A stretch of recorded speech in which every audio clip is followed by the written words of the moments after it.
Assassin's Creed has spent 17 years perfecting the art of the one-hit kill. From Altair's first hidden blade counter in 2007 to Eivor's bone-crunching dual-weapon executions in Valhalla, Ubisoft has turned simple button presses into miniature cinematics of surgical violence. Today, I'm breaking down the 9 most brutal finisher archetypes in the franchise, ordered from efficient stealth eliminations to the most prolonged and visceral combat executions. Starting with the move that defined the entire series, the high-profile air assassination. The high-profile air assassination is the signature move of the Assassin Brotherhood, and contrary to popular belief, it was already in the first Assassin's Creed. Most people think Ezio introduced it in AC2, but Altair could already dive off ledges and drive his blade into enemies below. AC1 just never tutorialized it. You had to discover it yourself. Mechanically, you lock onto a target, hold the high-profile button, sprint toward a ledge above them, and hit the assassinate input as you drop. If Altair leaves the ledge with enough height differential and lands within a tiny range window, the game transitions into a diving animation that ends with the blade buried in the target's torso. The activation window is absurdly small compared to later games, too high or too far laterally, and the game dumps you into a normal fall. The tactical advantage is obvious. An air assassination eliminates the target from an angle that removes their response options entirely. But misjudge the distance, and Altair lands beside a very alert guard in a very exposed location. Since it's classified as a high-profile action, performing it in view of other NPCs immediately draws attention. Cinematically, this became one of the franchise's defining visuals. Later games added slow motion and mid-air camera cuts, but the core image is already here. Mastery of vertical space, superiority through surprise, absolute lethality once the assassin commits. But if you think one kill from above is brutal, wait until you see what happens when the assassin extends both arms. The hidden blade counter kill. If you think timing a perfect air assassination from a rooftop is impressive, wait until you see what happens when an assassin turns your own attack into your death sentence. The hidden blade counter kill is one of the most satisfying mechanics in the entire franchise, built on a single brutal principle. Let them swing first, then kill them with their own momentum. Here's how it works. You're locked onto an enemy, holding high profile to raise your guard. They commit to an attack, and just before their blade connects, you press the armed hand button. Instead of blocking, your assassin executes them on the spot. One motion, one kill. Zero room for negotiation. The timing window changes depending on your weapon. Swords and heavy blades are forgiving, but the hidden blade tightens that window to a razor edge.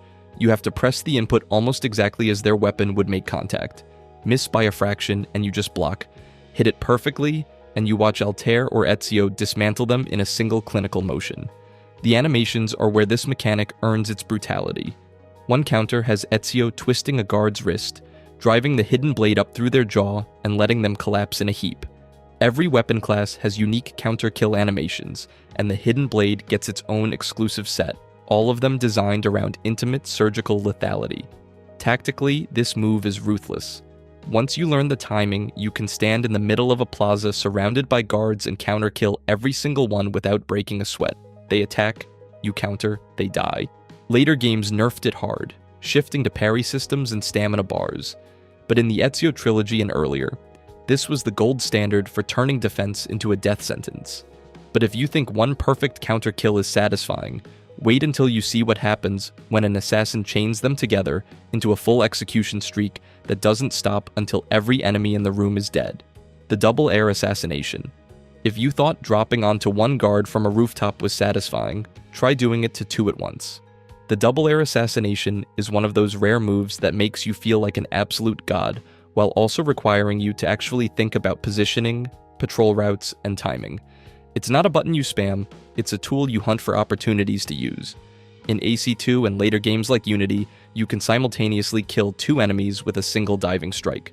The inputs are identical to a normal air assassination, but if 2 guards are aligned beneath you within the correct spacing threshold, the game tags both as victims and plays a dual kill animation. Ezio extends both hidden blades into each enemy as he falls. 2 corpses hit the ground before either one can shout. From a tactical perspective, this is a force multiplier. You're not just removing one threat, you're removing 2 key targets before they can react or call reinforcements. consolidating more lethality into a single commitment. 2 guards chatting under a balcony become a resource, not a problem. But here's the catch. Miss the positioning window and you're jumping off a roof into the middle of 2 angry guards with 0 backup plan. Unity gates the ability behind sync point purchase, meaning the game treats it as an advanced skill, not a default option. It's opportunistic, not universal. Visually, this is one of the most celebrated animations in the franchise. The assassin spreads into a cross-like posture mid-air before converging into a synchronized impact on 2 victims at once. Symmetrical. Ritualistic. The sound design doubles everything. 2 stabbing sounds, 2 bodies collapsing. The whole thing feels less like a pragmatic elimination and more like a choreographed execution. At least with the double air assassination, you're killing people quickly. Unlike what comes next, where the rope dart turns gravity and architecture into a slow, choking death sentence. The rope dart hanging execution, Connor Kenway can literally hang people from trees like Christmas ornaments, and it's one of the most disturbing things Ubisoft has ever animated. The rope dart was a Chinese weapon most players ignored because they didn't realize how creative it could get. But it wasn't just a ranged stabbing tool. It turned the environment into the actual execution device. Mechanically, Connor targets an enemy below from a tree branch or ledge, fires the rope dart into their chest or throat, then either yanks them upward or leaps off his perch, using his own body weight to send them plunging until the rope snaps taut and catches them by the neck. The dart alone could already kill someone on impact, but the hanging variant exists purely for theatrical brutality, and the game doesn't just allow it, it actively encourages it as environmental crowd control. In forests and frontier forts, Connor can fish guards off their patrol routes and leave them swinging in the dark while he stays hidden in the canopy. It's psychological warfare as much as it is assassination. The image of a British soldier suddenly jerked into the air, limbs flailing, sits uncomfortably close to imagery of public execution and racialized violence that was routine during the colonial period. The game frames it as just another tool. It's not really just another tool. Visually, these executions are stark and slow. The animation shows the enemy's body jerking and swinging, choking sounds layered over the snap of the rope going taut. Compared to a clean blade thrust, this feels crueler and more protracted. Suffocation and helplessness instead of a quick death. The environment becomes the gallows and Connor becomes the executioner pulling the lever. And if you think watching someone slowly strangled to death is brutal, wait until you see what happens when an assassin chains kills together into something that never stops, the multi-kill execution streak. If you think watching Ezio or Connor kill 1 guard is satisfying, try watching them obliterate 7 in a row without breaking a sweat. The multi-kill execution streak is Assassin's Creed's answer to the question, what if combat felt like a rhythm game where every beat is someone dying? And it absolutely nails it. Once you land that first kill through a counter or a clean strike, the game relaxes the timing windows and lets you flow from enemy to enemy like water. In Brotherhood, you hold the attack button during a kill animation, aim toward your next victim, and Ezio just keeps going, racking up bodies like he's speedrunning a slaughterhouse. Assassin's Creed 3 takes it further by letting Connor weave counters, disarms, and human shields into the streak, so you're not just chaining executions, you're orchestrating a miniature battle sequence where every input feeds into the next kill. The tactical efficiency of this system is absurd in the best way. A skilled player can clear entire squads in seconds, turning overwhelming odds into a personal highlight reel. Some enemy types like brutes and captains resist streaks and force you to disarm them first, which keeps the mechanic from becoming completely mindless. But once you understand the rhythm, you can massacre crowds without taking a single hit. It rewards aggression and fluidity in a way that makes stealth almost feel wasteful by comparison, which is kind of funny for a series about assassins. Cinematically, execution streaks are pure dopamine. The camera tracks with you as you dart between enemies, animations blending into each other so smoothly it feels choreographed. Ezio can stab 1 guard, pivot to shoot another with his pistol, and slide into a throat cut on a third, all in one continuous motion. Connor vaults over obstacles, tackles enemies, and grabs human shields without ever stopping, turning combat into a flowing dance of death.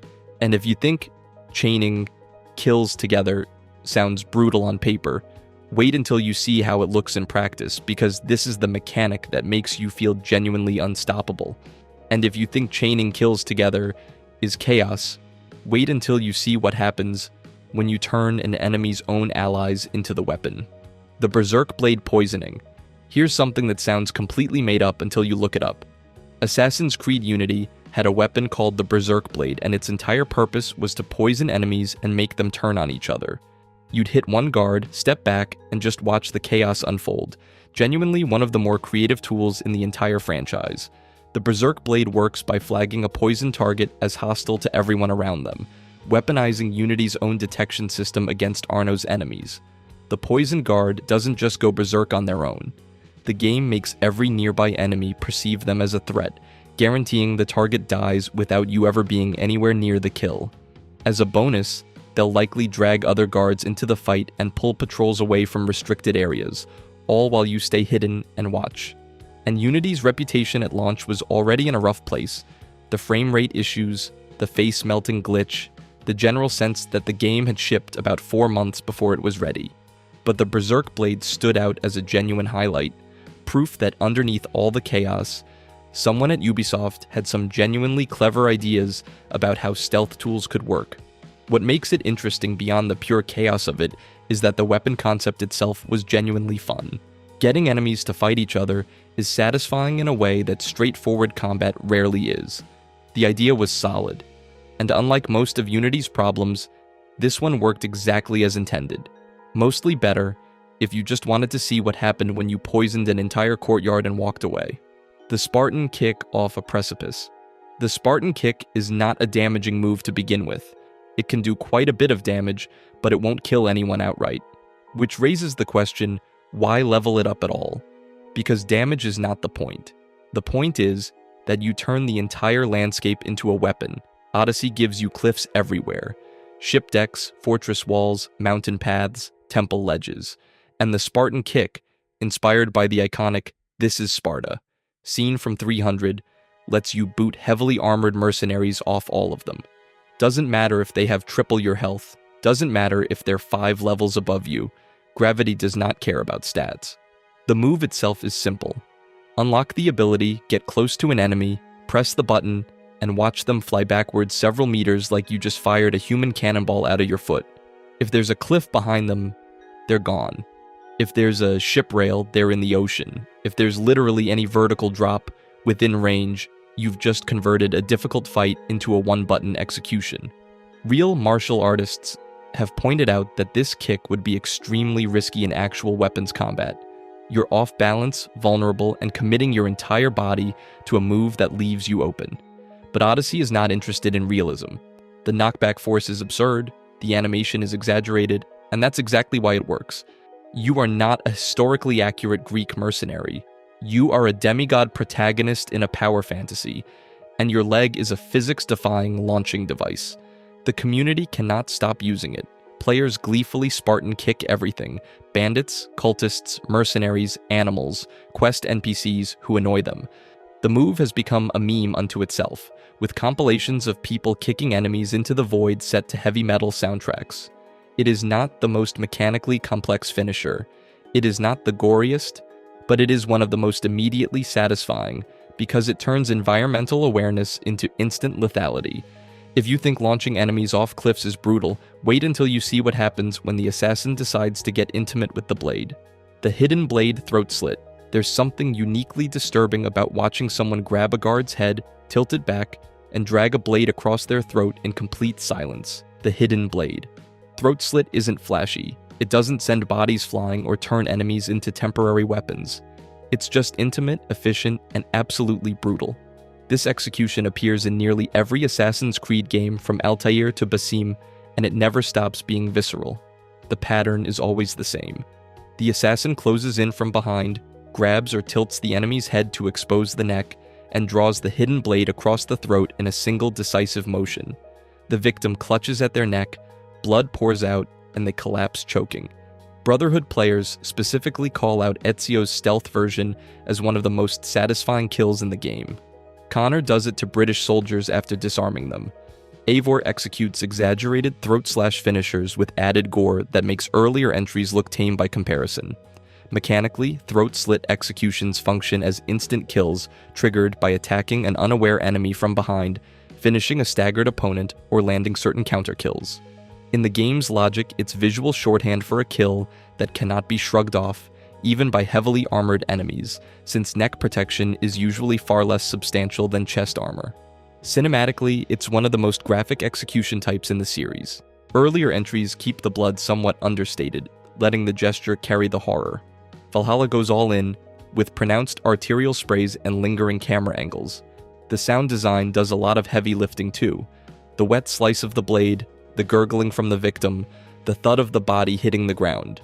Players consistently rank throat slit animations among the most brutal kills in the franchise. The intimacy is the thing. The assassin is almost cheek to cheek with their victim, which makes it feel genuinely ruthless rather than just violent. But if you think one blade across the throat is disturbing, wait until you see what happens when the assassin uses two at once. The dual hidden blade finisher. One hidden blade is efficient. Two hidden blades is a statement. When Ezio Auditore became the first protagonist to dual-wield hidden blades in Assassin's Creed II, the series unlocked an entirely new vocabulary of violence. Not just double air assassinations, but combat finishers that used both wrist blades in combination, stabbing two different vital points in quick succession, or delivering rapid flurries of puncture wounds that went far beyond what was necessary to neutralize a target. The term dual hidden blade finisher is community shorthand for a family of execution animations that share one common thread. They don't stop at one stab. The assassin crosses their arms to impale a victim with both blades simultaneously, holds the target in place with one blade while thrusting with the other, or moves around the body delivering alternating strikes. In Revelations, Ezio stabs enemies multiple times in different locations, sometimes twisting the blades or yanking them out with visible resistance.